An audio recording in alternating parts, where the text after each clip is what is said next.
নোয়াখালীতে যুবদলের আনন্দ মিছিল।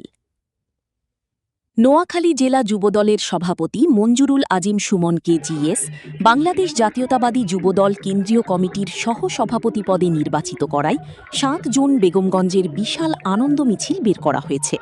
নোয়াখালী জেলা যুবদলের সহ-সাধারণ সম্পাদক নুরুল আমিন স্বপনের নেতৃত্বে মিছিলটি চৌমুহনী পাবলিক হল থেকে বের হয়ে চৌমুহনী শহর প্রদক্ষিণ করে।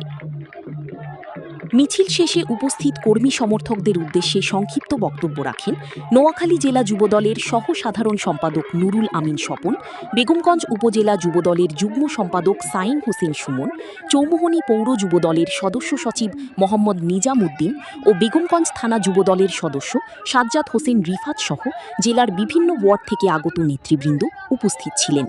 উল্লেখ্য, ৯০ দশকের তুখোড় ছাত্রনেতা মঞ্জুরুল আজিম সুমন দলের প্রতি একনিষ্ঠতা, মেধা, শ্রম ও আনুগত্যের কারণে ইতিপূর্বে যুবদল কেন্দ্রীয় কমিটির সহ-সাংগঠনিক সম্পাদক ও চট্টগ্রাম বিভাগীয় যুবদলের সহ-সাধারণ সম্পাদক পদে দায়িত্ব পালন করেন।